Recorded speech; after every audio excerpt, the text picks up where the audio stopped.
Let's wait for a while. See,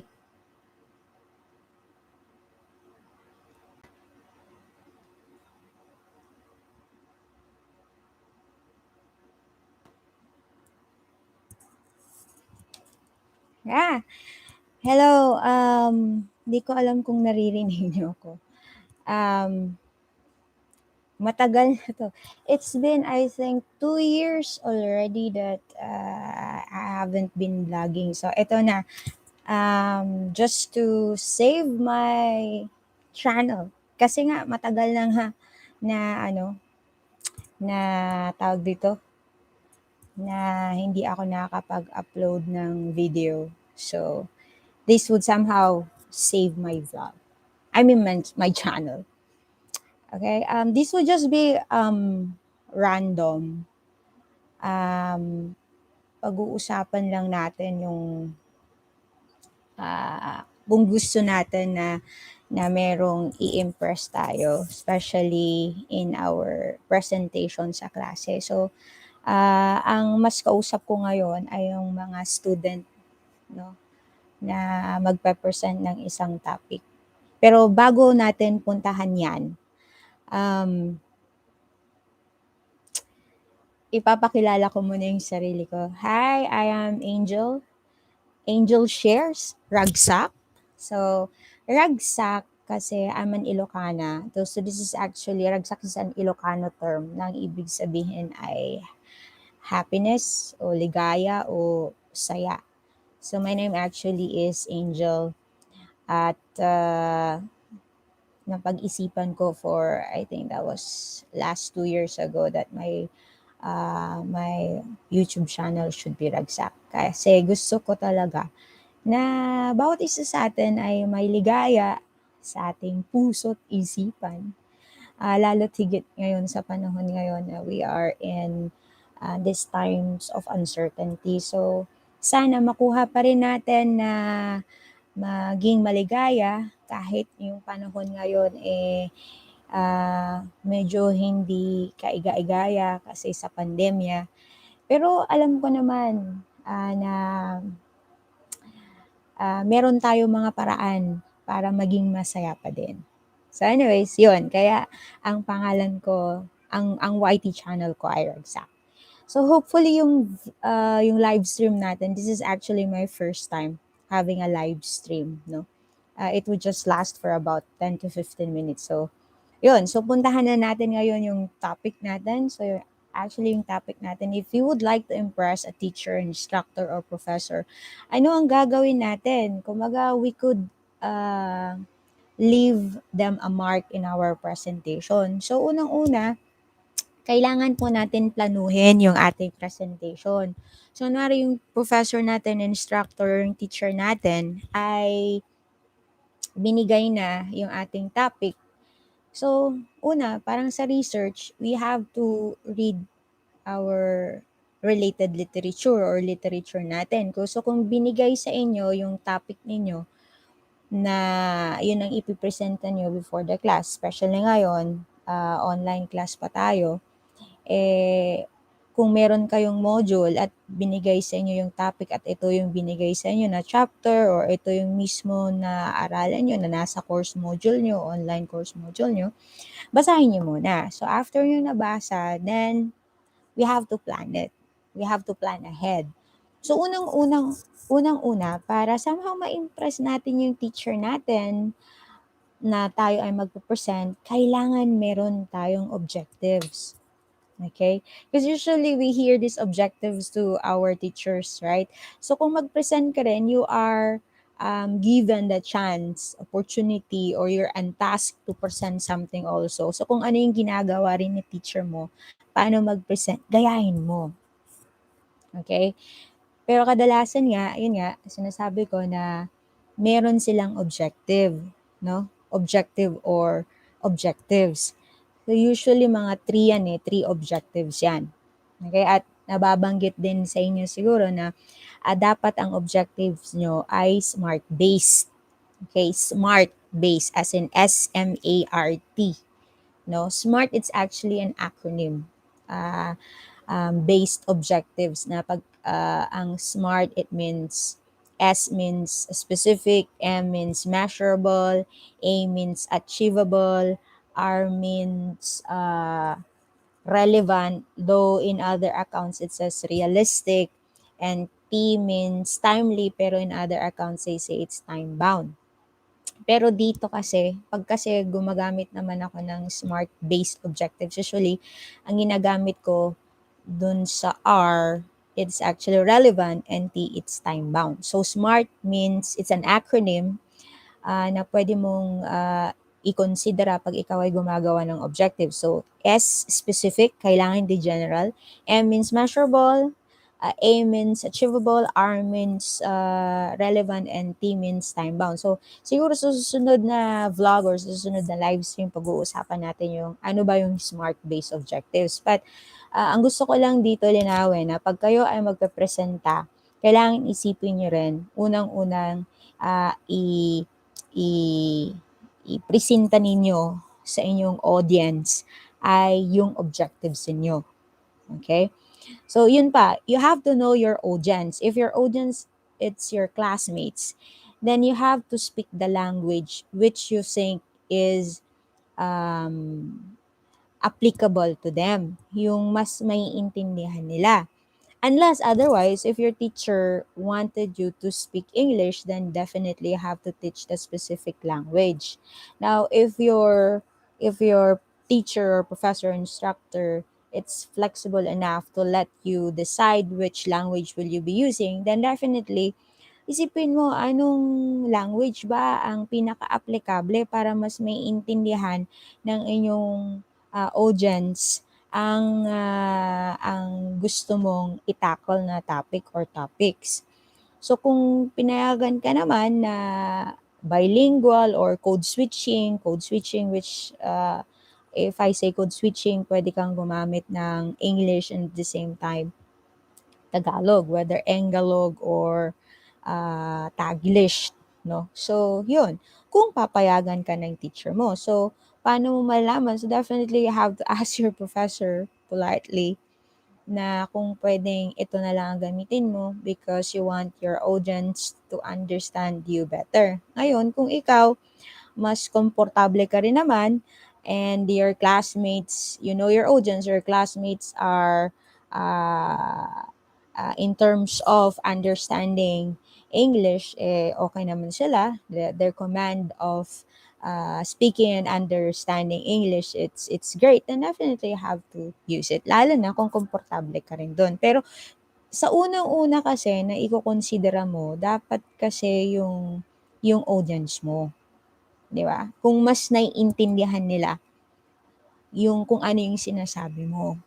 And definitely, if we would have to discuss something to them, do not use highfalutin terms or uh, technical terms that would just impress them or to project that you are good, that you're great, that you're intelligent, that you're whatever. It shouldn't be like that. Your main purpose then, if you would have to discuss your topic, it's for them to understand what you would be presenting them. Kasi I think 90%, if it's not 100%,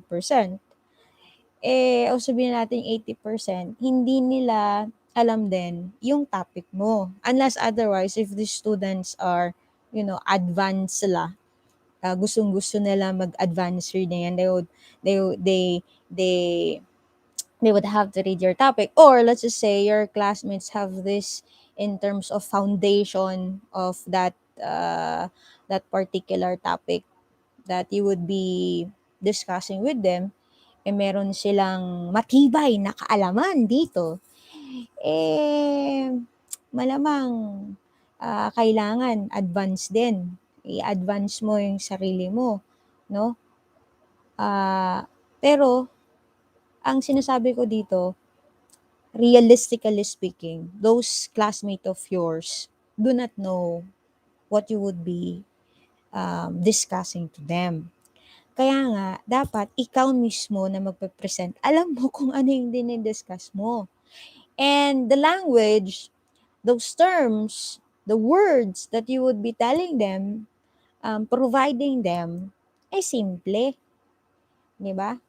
Do not Do not use highfalutin terms or technical terms or mga complicated terms that may add to the complexity of the topic that you would be discussing.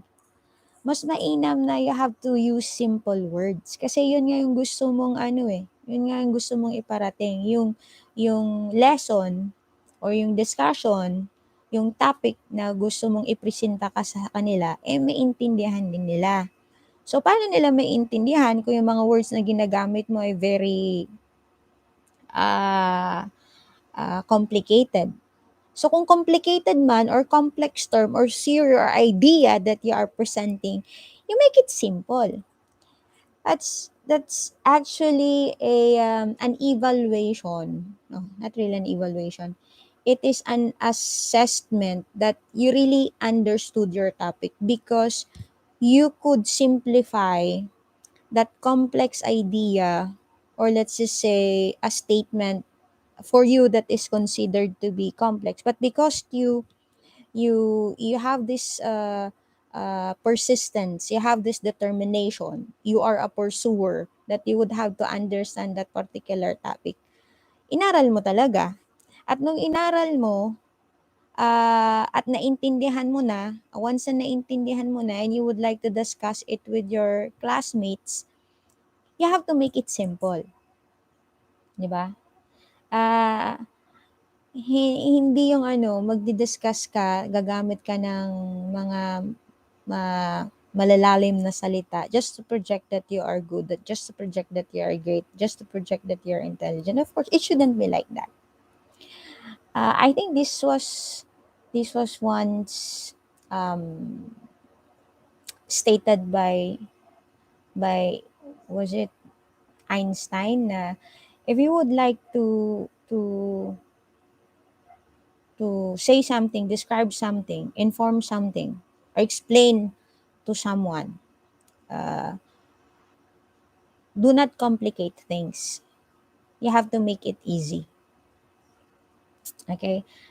At para sa akin, I don't know if that is from Albert Einstein, but actually I'm also influenced by that kind of idea na kung talagang alam mo, naiintindihan mo yung isang bagay, you could explain it to people, to someone, to the receiver of that message or to the idea in the simplest way para mas maintindihan nila. Okay? So, yun. So, balikan natin na yung importante pag kayo ay nag-discuss or magpe-present. Kailangan nyo ng objectives because that would serve as your lesson plan, kumbaga, or that would serve as your guide. O yun na lang, guide nyo para alam nyo kung ano yung i-discuss nyo. So, kunwari, dun sa objectives nyo, number 1, to define history, kunwari, history class at kayong unang nabunot para mag-present. And then you are tasked to discuss history and the sources of history. So doon una mong nilagay na objective mo is to define history and the sources of history. And then the second, let's just say, objective is to distinguish the difference between the types or kinds of sources of history. All right. And the third is to, let's just say, to appreciate the importance of sources of history. So you have three already. You have three objectives. So itong three objectives na to, ito yung magiging guide nyo sa pagdi-discuss nyo para hindi, kumbaga, hindi, ano ba to? Hindi ka mapariwara. Hindi. It serve as your guide. And not just your guide, but also the guide of your listeners para alam nila kung ano yung dinidiscuss mo. So, syempre, una, ang didiscuss mo sa kanila, you'd have to define history. And after defining history, and syempre, sana hindi mo monopolize yung discussion, you would have to ask them also kung ano yung kung ano sa tingin nila, understanding nila, kung ano ang history para sa kanila. And then from their answers, then you have to get let's just say important words, no? And even statements or phrases that would lead them a better understanding what history is. And at the same time, ganun din sa pag-define ng sources of history and the two sources of history, the primary and then the secondary source. So, ayun pa nga pala, no? Importante rin pala na pag kayo ay nag-discuss, para hindi magulo din, kung gusto mo na kung ang kaklase mo ay pwedeng magtanong or pwedeng magsagot, I mean, magtanong or pwedeng mag-raise ng hand if they would like to say something or an input, mag magbigay ka ng mechanics. Okay, before you would have to discuss something or before you have to provide your objectives, here are my mechanics or here are the directions para mas maayos tayo sa amin o sa aking presentation. So may mechanics ka. So kung pwede ba na ikaw ay sila na magtanong while you are in the middle of discussion. Now, if you're the type of student that you would be rattled because classmate of yours would have to raise their hand, or classmate of yours would have to raise their hands because of those things that you are discussing with them, hindi sabihin mo na lang na we will just have this presentation, we'll have just these questions. I would have to answer your questions if you're in the open forum.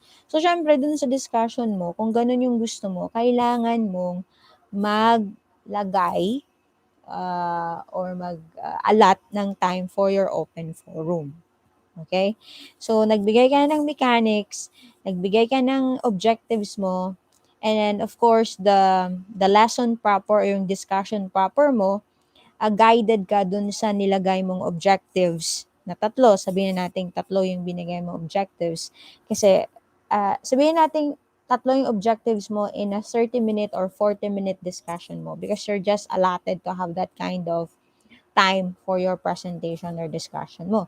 Pag 1 hour, pwede rin naman rin tatlo or apat, lima. Just make sure that those objectives of yours in that time that you're allotted, kaya mo na matapos lahat. Kaya nga sabi natin, SMART-based objectives, specific, measurable, achievable, relevant, and time-bound. Kaya pag nabigyan ka ng oras, kung hindi man ikaw binigyan ng oras, you have to ask your instructor politely, teacher or professor, ma'am, hanggang anong oras po yung aking presentation or aming presentation.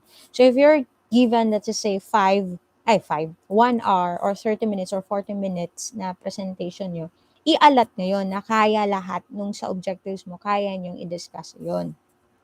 Di ba? Tapos para ayaw niyo na magulo, if you have questions, classmate, you'll just have to save it for our open forum because that's the session we're in or that's the part of the presentation that you would have to ask questions.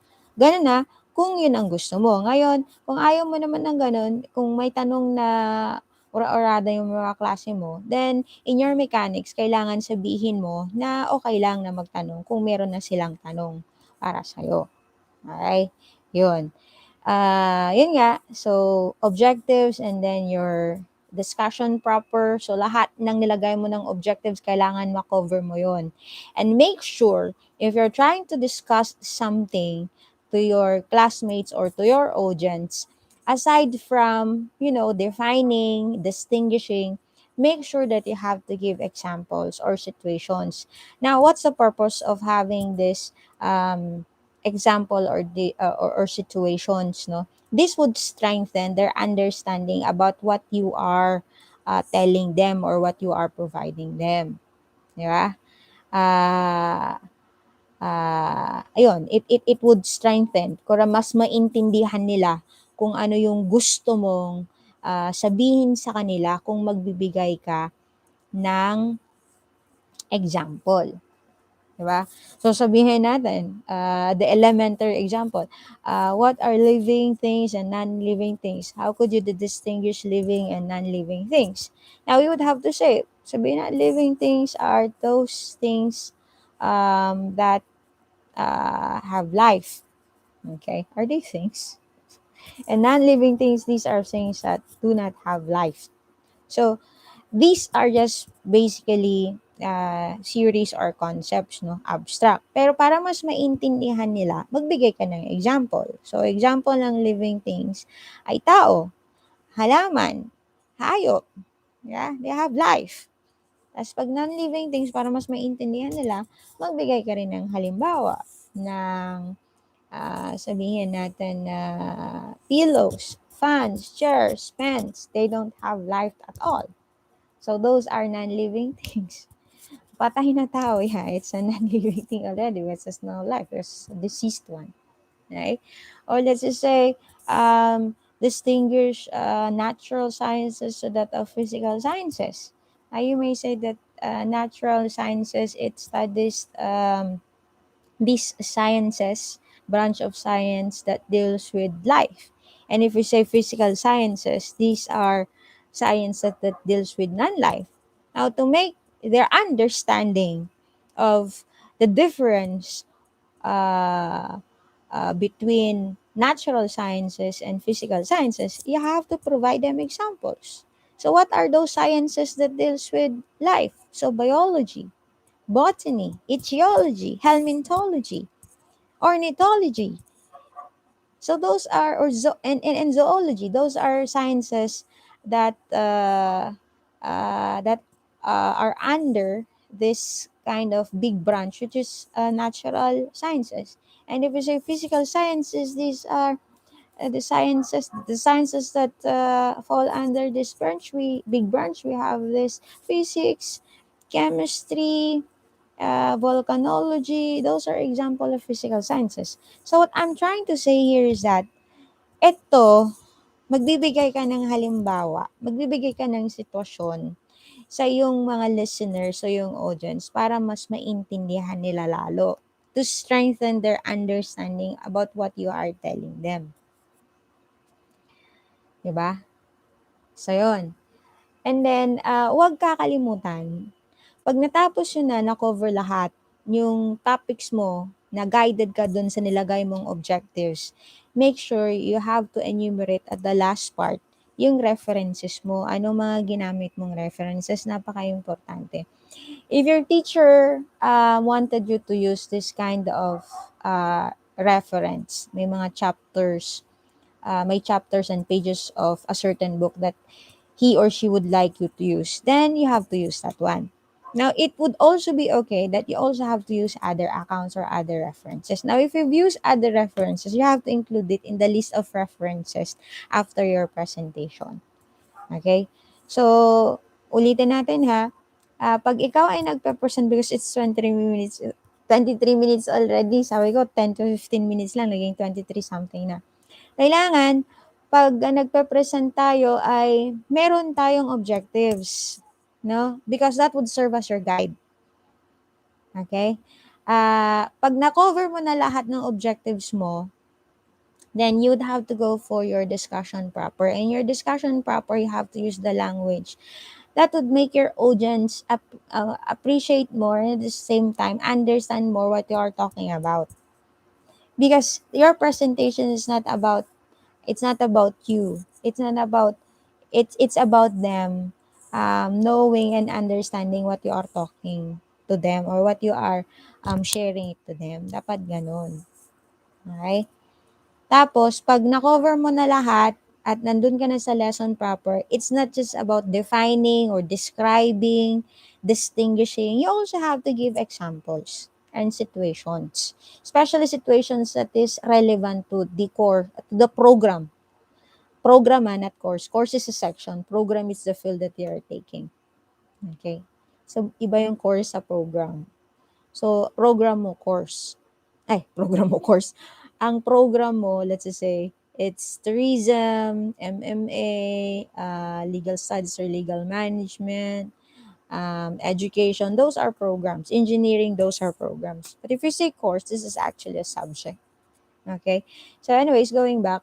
So pag na-cover mo na lahat yung topics mo na nakalagay din dun sa objectives mo, no, cover na lahat yung objectives mo, Then, nasa sa'yo kung kasama dun sa mechanics mo na may open forum. Then, that's the time that if there are questions by your classmates, that's the time that they would have to ask you or your group para hindi magkalituhan, para hindi kayo maratol kung nasa time na kayo ay nagdi-discuss. Okay? Well, it's just in a matter of kung ano naman yung gusto nyo. Gusto mo o gusto ng grupo nyo pag kayo nagpipresenta. Okay? So, maglagay kayo ng open forum session or part.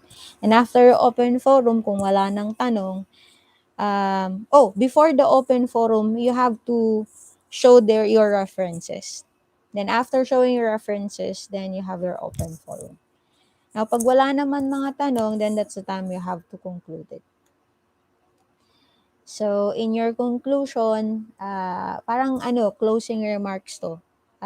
If we say conclusion, this is actually the gist or the summary of your main points. So, pwede mong magbigay ng rundown of the main points that you have with regard to your topic. So, ano ba yung main point? So, kailangan i-address mo yung sagot dun sa mga objectives mo.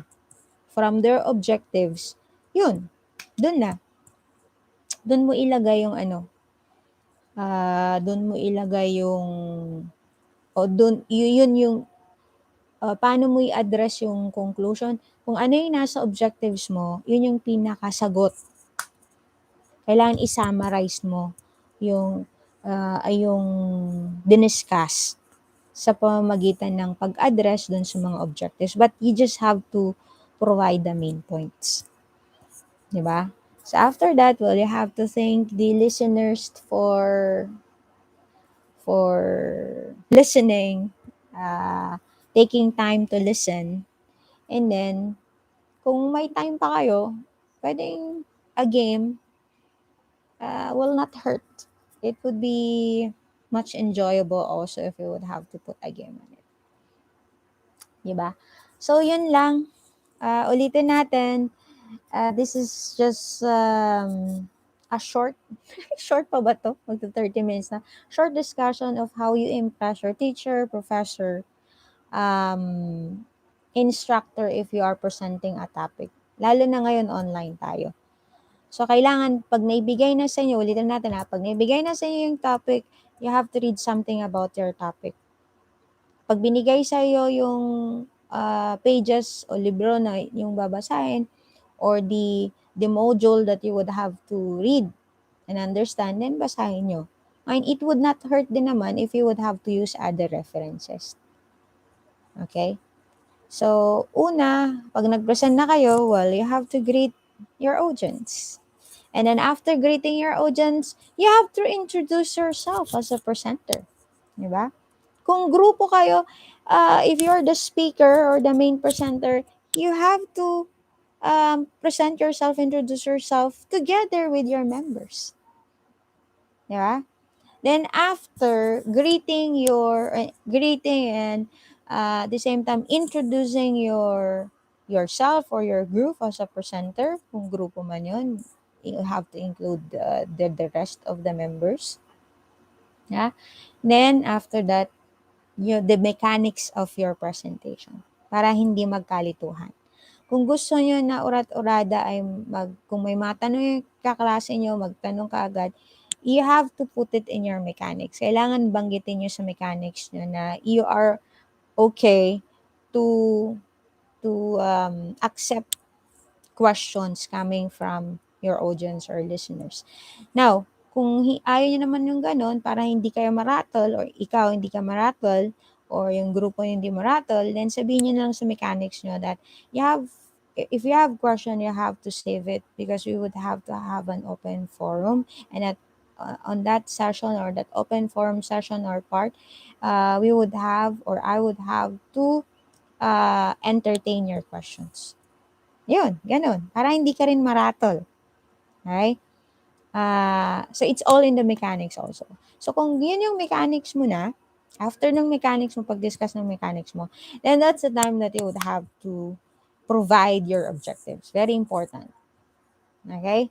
And as I've said, if you would have to create, you have to make or create your objectives, make sure that smart based objectives. So pag-uusapan natin siguro tomorrow or sa susunod na live stream natin kung ano yung SMART based objectives. So sabi ko nga, ang SMART, it's actually an acronym which means specific, measurable, achievable, relevant, and time-bound. So pag-uusapan natin yan sa susunod.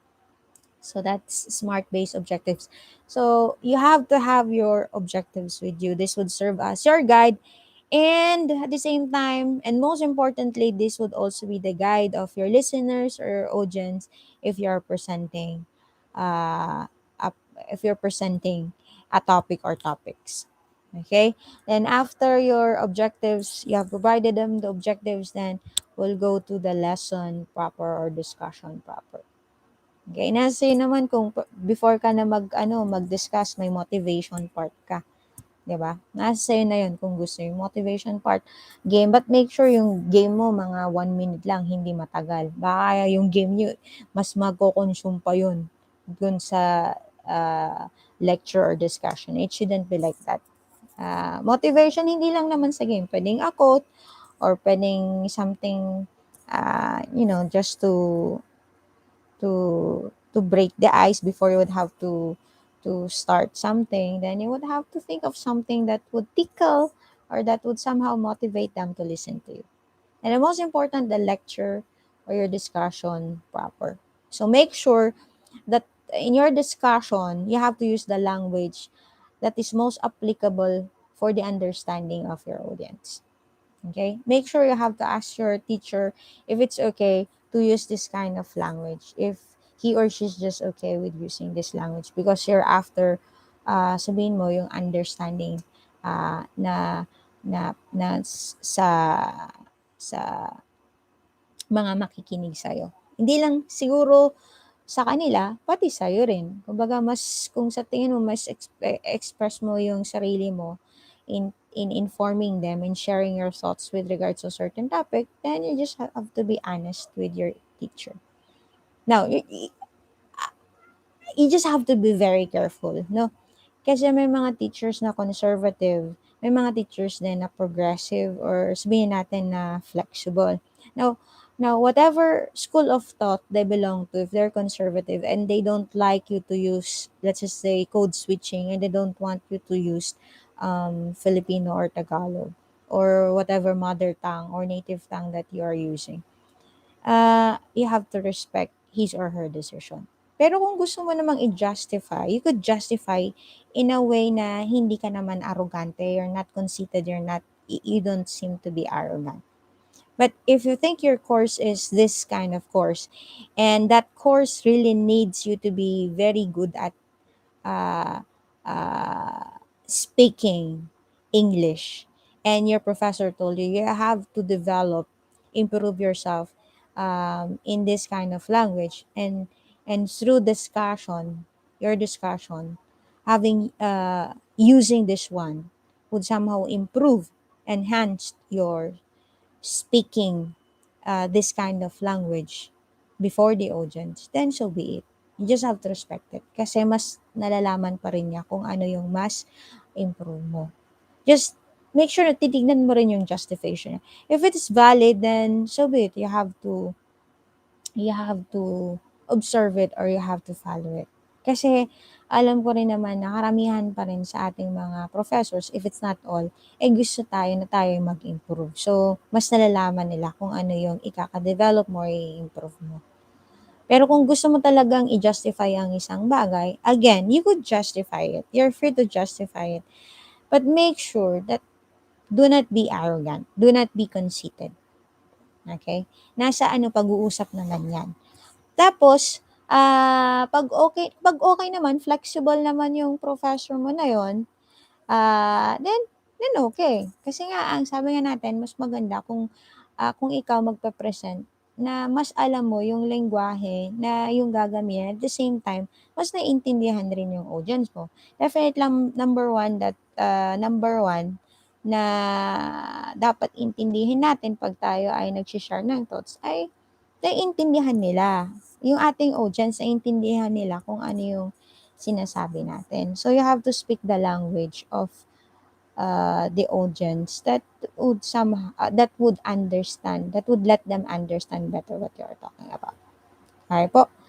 So, yun. After your discussion proper, open forum. Kung gusto niyo may open forum. And after that, wag niyong kakalimutan na pag natapos niyo yung discussion proper, you have to show your references. Mas maganda, mas maraming references, mas maganda na hindi ka lang magpa-box dun sa reference na ibinigay. So, you have to use other references also. Unless otherwise, if your teacher wants you to use this reference only. But if you're advanced, then definitely you shouldn't just be boxed with one reference. You have to use other references or sources with you for you to be more well informed about the topic that you are providing or that you would be sharing to your classmates. Okay po? So, yun lang. Kaya, pagkatapos ng open forum, sabi ko nga, the conclusion part or your closing remarks, you have to summarize the main points of your topic. How would you do it? Go back to your objectives kung ano yung nilagay mo doon. Yun lang, sasabihin mo lang in a summarized form. Then, after that, you have to thank them for listening. Okay? So, yun. Yun lang yung pagpe-present that somehow you would impress. Hopefully, it would impress your teachers or professors or instructors. Ang napaka-importante kasi dito para ma-impress talaga sila kung alam mo yung ano yung sinasabi mo o yung dinidiscuss mo sa audience mo. Malalaman nila yan. They could feel it. Not just feel it. But with those experience, especially those teachers, instructors, professors they have this many years of experience already. Malalaman nila kung naiintindihan mo talaga. Kung alam mo ang sinasabi mo. Okay? So, that's the best way to impress your teachers.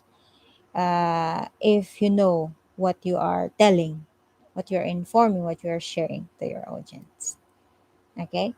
So, there. So, sana meron po tayo naintindihan sa sinabi ko. Again, this is just random. And this is one way to save also my channel because it's been 2 years na hindi ako active sa vlogging. So, trinay ko lang itong live stream. Kaya, sana na naririnig nyo ako kung ano yung sinasabi ko. Kasi I'm using this one. Pag hindi ko ginamit, ewan ko kung maririnig nyo rin ako. Pero yun lang. So, wala na akong sasabihin. So, sa mga nag-online class ngayon, kaya nyo yan. Just make sure you have time to